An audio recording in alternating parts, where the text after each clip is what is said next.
Alors nous sommes le mercredi 23 janvier 2019, nous sommes de retour aux Sablettes, près de la Seine-sur-Mer. J'ai quelqu'un à côté de moi, j'ai dû demander de se présenter. Bonjour. Bonjour, Nathalie Biquet, conseiller départemental, conseiller municipal et à la métropole également. On est ravis de se déplacer puisque vous présentez vos vœux ici.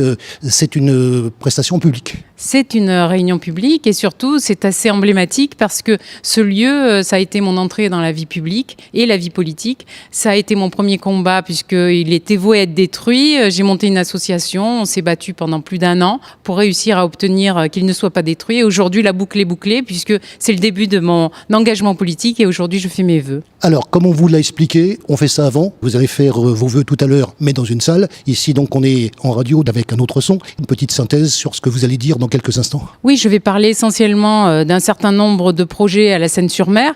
Comment je réussis à travers le conseil départemental à mener des opérations sur la ville. Comment le département aide aussi la ville dans ses propres réalisations. Et ce qu'on peut attendre aujourd'hui du développement d'une ville comme la Seine-sur-Mer. Il y a les vœux, il va y avoir plus d'explications. Oui, c'est ça. En fait, concernant les missions du conseil départemental sur la ville, notamment le collège, je vais revenir sur l'aboutissement de la reconstruction du collège L'Herminier avec les différents niveaux de travail qu'on a mené avec Joseph Mullet qui est mon binôme. Comment on a réussi à mener à bien cette opération.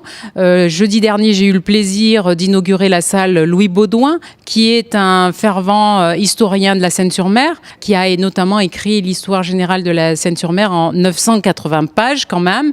Et ça a été un grand moment pour moi de pouvoir honorer sa mémoire parce que je suis très attachée à l'histoire de la ville. Ça, c'est dans le cadre de la reconstruction de l'Herminier. Cette salle qui est ouverte, notamment hors champ scolaire, est ouverte aux associations de la ville, donc c'est important pour moi. Nous avons aussi eu l'élargissement de la RD26. Alors, tout le monde ne sait pas où est la RD26. C'est l'avenue qui est entre le stade Léry et c'est derrière Auchan. Entre le Auchan et le stade Léry, il y avait 2 voies. En fait, cette route qui était de 2 voies est passée à 4 voies. C'est un projet qui a commencé en 2009, qui a été réalisé pour plus de 5,5 millions d'euros. Donc, c'est un chantier énorme qui a fait intervenir tous les services de la ville, du département, de la métropole pour finalement offrir un outil très performant à la ville et notamment dans ce secteur qui dessert à la fois Sifour, Ollioules et la Seine. Donc, ce sont des chantiers qui sont énormes dans le temps, dans les coûts que ça représente et le shunt notamment sur le rond-point qui permet d'aller plus vite sur la zone des Plailles. Pour moi, c'est un gage de l'efficacité du département sur la ville de la Seine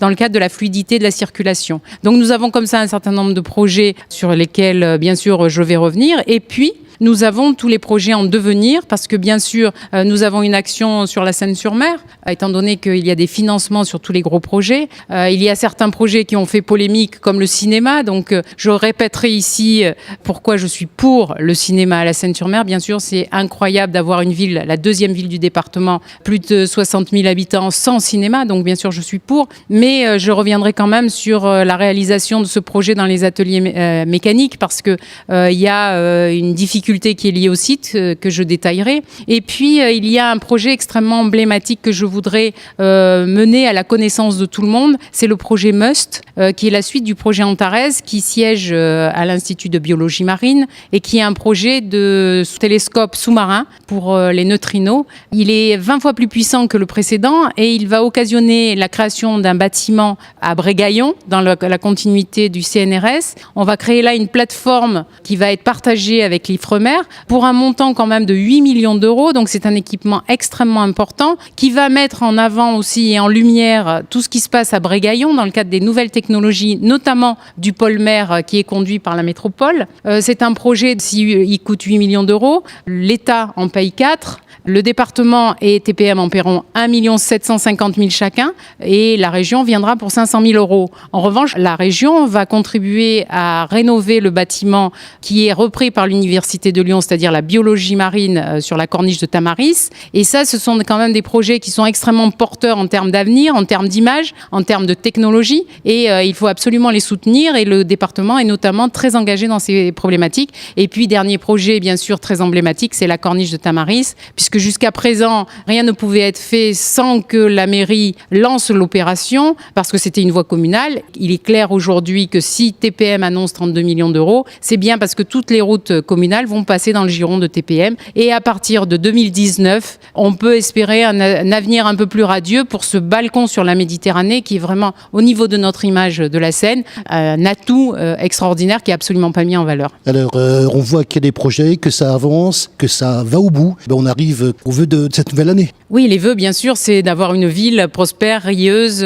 et qui soit surtout une ville attractive comme la deuxième ville du département. Donc, bien sûr, les vœux, et en cette année un peu symbolique 2019, puisqu'on va rentrer quand même à la fin de cette année dans la campagne des municipales 2020, bien sûr, il est important d'avoir à la fois à l'esprit le bilan de tout ce qu'on a pu réaliser à travers nos différents mandats, et notamment ces vœux, je l'ai fait avec Jean-Pierre Collin, qui est conseiller régional. Nous avons la sensation que pour améliorer la situation de la Seine, il est important que le département, la région et TPM viennent lourdement investir sur la Seine. Et donc ces vœux, c'est bien évidemment que on puisse en 2020 avoir une réalité un petit peu différente de celle qu'on a aujourd'hui.